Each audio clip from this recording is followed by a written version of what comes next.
Halo Jess, selamat datang di Sulselcast, Sulsel Podcast. Selamat datang di Sulselcast, Sulsel Podcast.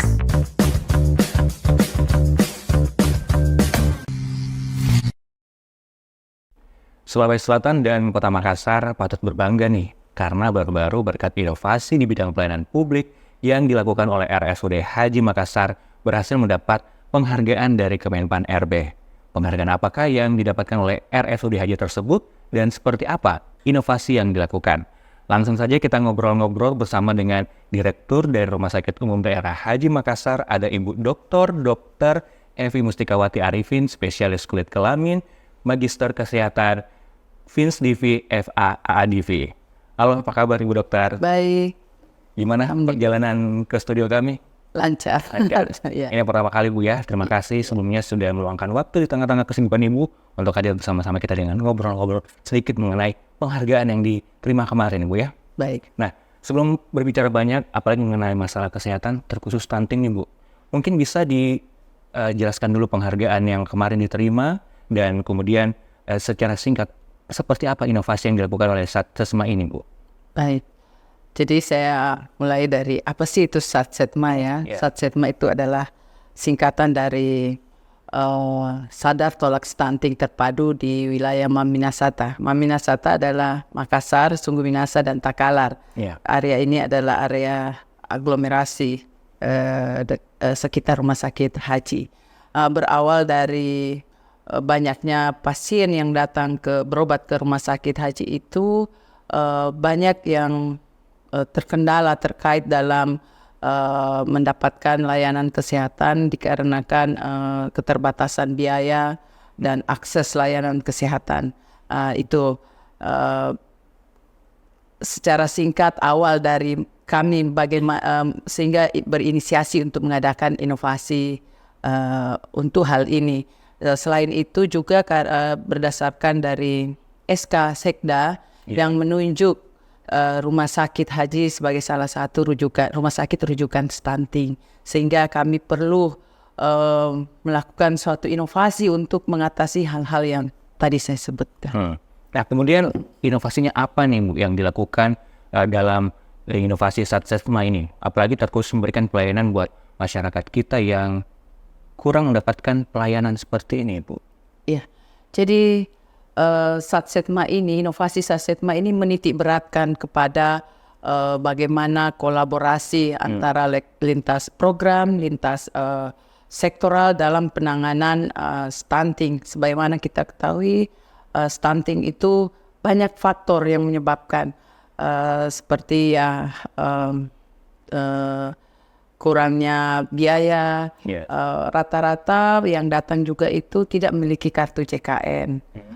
Tetapi kami sebagai rumah sakit harus melayani semua pasien, baik yang memiliki CKN ataupun tidak. Dengan adanya inovasi Satsesma ini, kami melakukan kolaborasi dengan lintas program dan sektoral. Sebagaimana kita ketahui bahwa stunting itu tidak berdiri sendiri gizi buruk, tetapi juga banyak penyakit infeksi berulang yang menyertai, sehingga dibutuhkan penanganan yang komprehensif seperti lintas program itu. Di rumah sakit kami itu ada spesialis anak dan juga gizi klinik untuk bersama-sama menangani stunting. Tupoksi rumah sakit adalah kuratif ya, sehingga itu perlu. Dan bagaimana yang tidak punya CKN kami bantu untuk memiliki kartu CKN dengan cara itu tadi, koordinasi kolaborasi dengan lintas sektor seperti Dukcapil, Dinas Kesehatan Kota Maminasata, dan yang lain yang dinas yang terkait dengan penanganan stunting ini seperti Dinas Sosial. Baik, jadi masyarakat tidak perlu ragu lagi Bu ya, mengatakan baru karena saya tidak punya biaya, saya tidak punya persyaratan, apalagi kartu-kartu yang seperti disebutkan JKN atau dan sebagainya untuk datang ke rumah sakit memeriksakan anak saya. Iya, masyarakat tidak perlu khawatir atau takut ya untuk membawa keluarga atau anak mereka yang balita stunting ke fasilitas pelayanan kesehatan yang ada di Provinsi Sulawesi Selatan. Nah, apakah juga termasuk memeriksakan kesehatan anak-anak mereka, apalagi usia-usia balita, karena kan rentan untuk mendapatkan rentan terinfeksi dengan berbagai macam penyakit ini, Bu. Apakah ini juga salah satu termasuk dalam inovasi yang dilakukan? Ya, kita semua pasien stunting dan permasalahan yang ada pada balita stunting kami selesaikan, dan bahkan kami tindak lanjuti. Kita mengadakan pemantauan pasca perawatan dari rumah sakit haji dengan cara tadi kita kolaborasi, koordinasi dengan dinas-dinas kesehatan di sekitar wilayah Maminasata untuk mengetahui perkembangan pasca perawatan. Jadi ada proses menjemput bola juga nih, Bu, ya? Iya. Langsung terjun ke masyarakat, Iya. sehingga inilah yang menjadikan Rumah Sakit Umum Daerah Haji mendapatkan penghargaan dari Kemenpan RB. Betul. Nah, kemudian seperti apa nih proses dan tahapan penilaian yang dilakukan oleh RSUD Haji sampai bisa menjadi salah satu yang terbaik nasional nih, Ibu Dokter?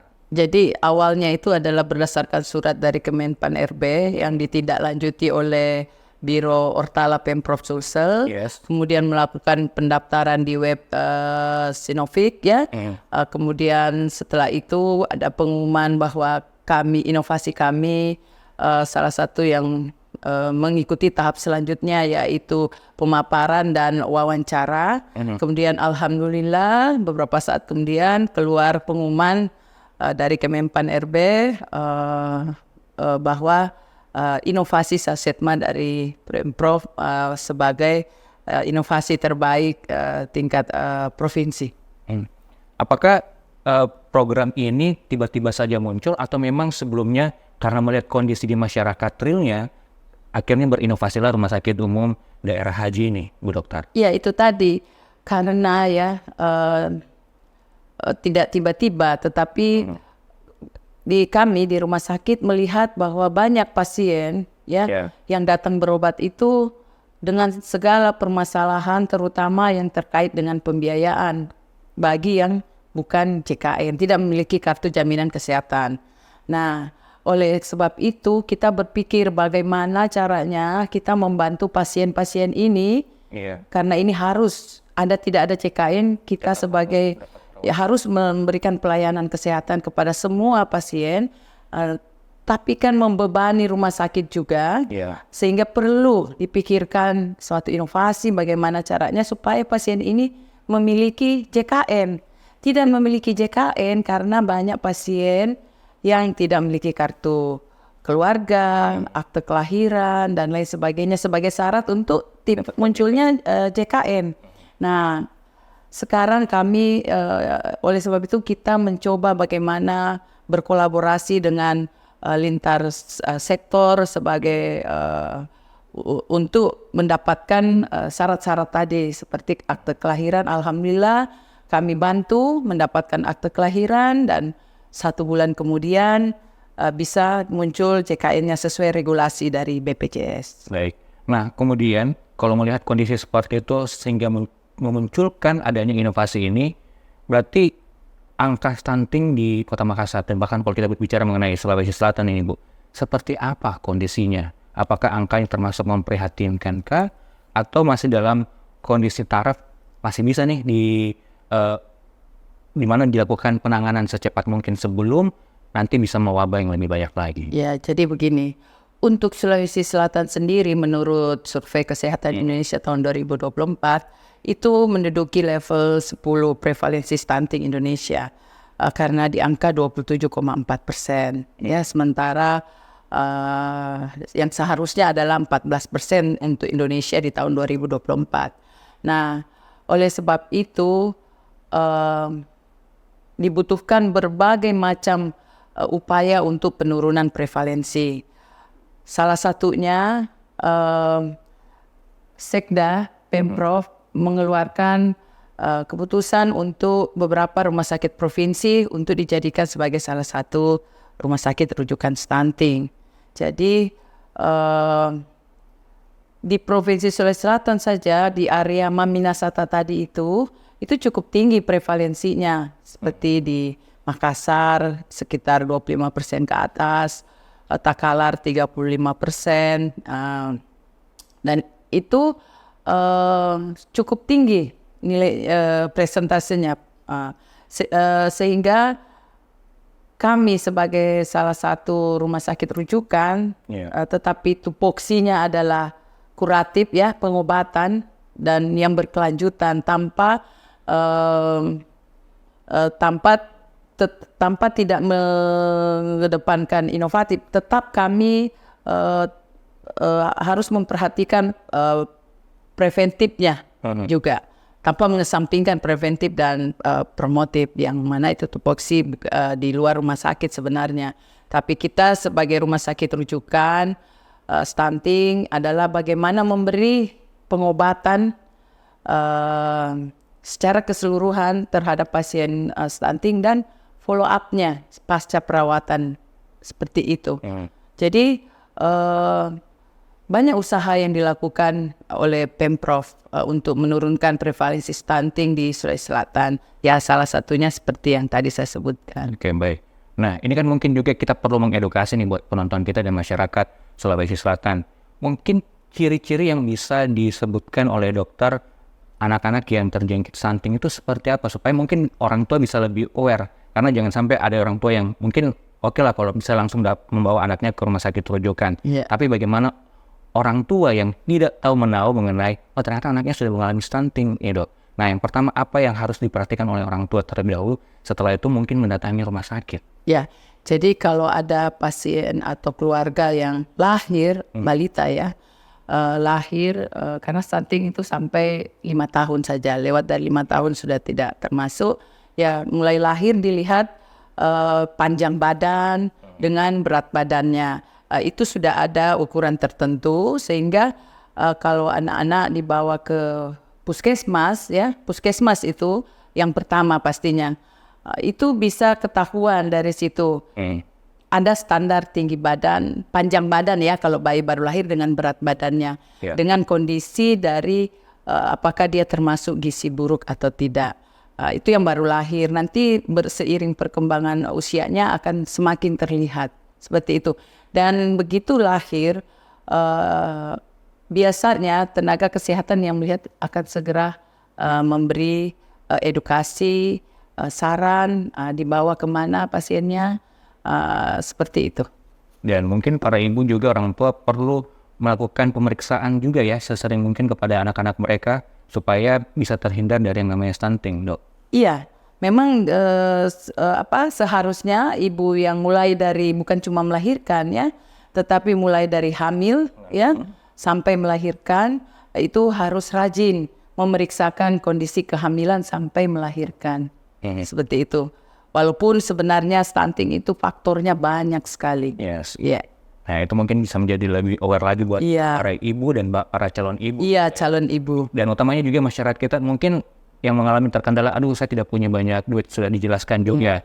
Nah, mungkin bisa lebih ditekankan lagi buat masyarakat kita supaya masyarakat kita tidak perlu takut, tidak perlu ragu ketika kondisi ekonomi tidak mendukung. Nah, ternyata sudah ada program Satsesma, bahkan juga JKN yang bisa membantu masyarakat kita. Dan ini mungkin perlu lagi proses-proses apa saja yang harus disiapkan oleh masyarakat kita. Apakah harus memiliki dulu kartu tanda kurang mampu kah? Kemudian juga kartu keluarga yang harus dokumen-dokumen apa saja yang perlu disiapkan masyarakat kita. Ya, jadi seperti ini. Kalau yang sudah memiliki JKN, jaminan kesehatan itu tentu yang syarat-syaratnya berarti sudah terpenuhi. Ya. Nah, yang belum mempunyai kartu JKN, jangan ragu, datang saja ke fasilitas layanan kesehatan atau ya ke tempat kami di Rumah Sakit Haji. Nanti kami yang akan membantu untuk mendapatkan semua dokumen yang harus disiapkan untuk mendapatkan jaminan kesehatan. Jadi itu bukan cuma di rumah sakit rujukan seperti rumah sakit haji saja kan, dok? Apanya itu? Untuk melakukan datang memeriksakan anak mereka yang mengalami stunting dan bahkan mungkin untuk melakukan cek kesehatan anak. Oh tidak, semua layanan fasilitas layanan kesehatan yang ada di Pemprov ini. Baik, nah kemudian seperti apa koordinasi dengan pemerintah kota, kabupaten, hingga puskesmas dalam mengontrol pasien yang mengalami stunting? Ya, saat ini kami masih manual, masih secara by phone atau WhatsApp ke dinas terkait untuk membantu untuk terbitnya JKN itu, mulai dari yang tidak punya akta kelahiran, kartu keluarga, dan lain sebagainya, itu masih manual. Dan kami berharap ke depannya kami sudah bisa secara otomatis dalam sistem informasi rumah sakit kami. Oke, dan semuanya bisa mempermudah lagi Iya, supaya mempermudah dalam pelayanan. Iya. Nah, selain layanan kesehatan, instansi dan mitra apa saja ini Bu, dokter yang dilibatkan RSUD Haji dalam penanganan stunting? Ya, kalau mitra yang pemerintah ya, karena yang terkait dengan penerbitan JKN tentu ya kami tidak punya akte kelahiran, kami ke Dukcapil Maminasata, wilayah Maminasata tadi. Kita juga bekerja sama dengan Dinas Kesehatan Kota wilayah Maminasata tentunya, serta puskesmas wilayah Maminasata.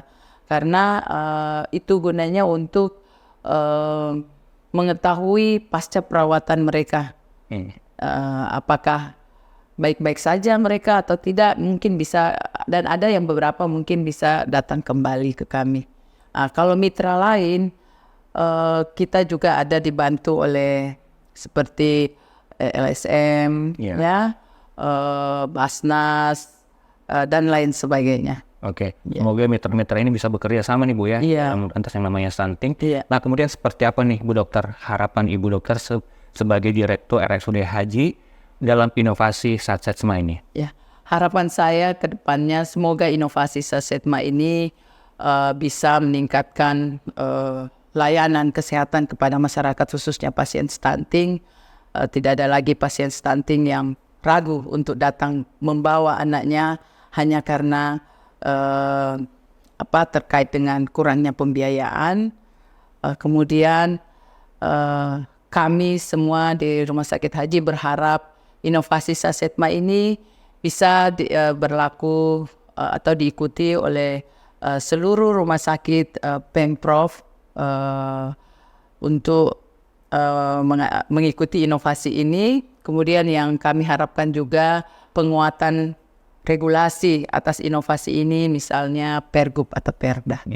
Semoga itu semua terwujud Ibu, supaya amin. Nanti ke depannya masyarakat semakin terbantukan, dan mungkin bisa ada tips nih Bu, buat masyarakat kita agar menjadi perhatian semuanya, supaya masyarakat bisa betul-betul, oh ternyata stunting ini bukan masalah yang sepele, tapi ini masalah yang serius yang harus diperhatikan sejak dini. Selain tadi pada saat masalah ketika ibu hamil sudah harus memperhatikan kondisi bayi mereka dalam kandungan.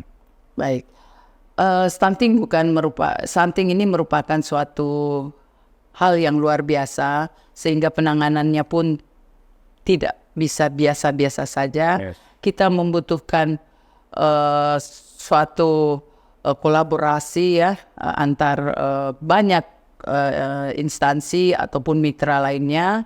Jadi memang perlu penanganan yang serius. Pesan saya bagi warga masyarakat yang mempunyai keluarga atau anak balita yang stunting, segeralah membawa memeriksakan ke fasilitas layanan kesehatan yang terdekat. Insya Allah jangan ragu dengan ada atau tidaknya JKN, bisa terbantukan. Seperti itu. Ya, mungkin yang terakhir, mungkin ada penyampaian Ibu kepada seluruh masyarakat Sulsel di kawasan Maminasata dalam rangka penanganan stunting yang menjadi salah satu program prioritas juga nih dari PJ Gubernur kita, ada Prof. Sudan Arif Akrolo. Ya, untuk masyarakat khususnya wilayah Maminasata, bila mempunyai bayi stunting segera bawa ke rumah sakit haji. Kami akan membantu secara komprehensif dan akan memonitoring pasca perawatan. Kemudian jangan ragu terhadap pembiayaannya. Ya, dan saya ingin juga menyampaikan terima kasih kami semua warga OPD yang ada di Pemprov Sulsel atas program dari Bapak PJ Gubernur kita yang sekarang, ada yang namanya S3 sehari sedekah 1.000. Itu sangat membantu karena kita ketahui bahwa dalam penanganan stunting, baik yang punya CKN, tidak semua kebutuhan yang diperlukan oleh stunting itu masuk dalam atau tercover dalam BPJS. Misalkan ada kebutuhan medik khusus yang itu tidak tercover oleh BPJS. Nah, itu memerlukan biaya. Itu kami bisa memberikan bersumber dari mitra kami tadi, apakah itu LSM, apakah itu mitra potensial yang lainnya ya. Termasuk ini program dari Bapak PJ yang S3 ini, walaupun 1.000 sehari tapi alhamdulillah cukup. Kami bisa dirasakan langsung oleh masyarakat. Contohnya di Rumah Sakit Haji dalam PKMK yang dibutuhkan oleh pasien stunting kami yang tidak tercover oleh BPJS, alhamdulillah bisa kami ambil dari dana dari S3 tadi. Alhamdulillah. Baik. Nah, kedepannya program apa lagi nih Ibu yang akan dihadirkan Rumah Sakit Umum Daerah Haji untuk program kesehatan masyarakat kita tuh? Seperti program Satsetma ini. Apakah ada agenda-agenda lain dan kedepannya nih? Ya, saya rasa ada ya. Kami bersama tim di Rumah Sakit Haji lagi mengadakan beberapa sebenarnya inovasi yang mungkin juga akan kami ikutkan dalam lomba nasional, baik di Kemenpan-RB ataupun di Kemendagri. Tetapi inovasi Satsetma yang ada sekarang, kami akan kembangkan menjadi sinergi dengan Satu Sehat. Baik. Ya. Baik. Kita berharap kedepannya juga Sulawesi Selatan bisa mencetak angka nih. Angka prevalensi dari stunting bisa turun dari 27, mungkin bisa menjadi 14% ya Bu ya? Insya Allah bisa. Insya Allah. Dan kemudian inovasi yang dilakukan oleh Rumah Sakit Haji bisa diikuti oleh rumah sakit lainnya sehingga terus bisa berinovasi dalam memberikan pelayanan kepada masyarakat. Insya Allah bisa, amin. Baik, terima kasih. Ada Ibu Dr. Evi Mustikawati Arifin, spesialis kulit kelamin, Magister Kesehatan Fins Divi, FAHA Divi. Terima kasih atas waktunya Ibu. Terima kasih, sama-sama. Dan inilah akhir kebersamaan kita dalam Socialcast. Nantikan terus topik-topik menarik lain kami hanya di Socialcast, Social Podcast MLK. Pamit, terima kasih. Sampai jumpa. Selamat datang di Socialcast. Social Podcast.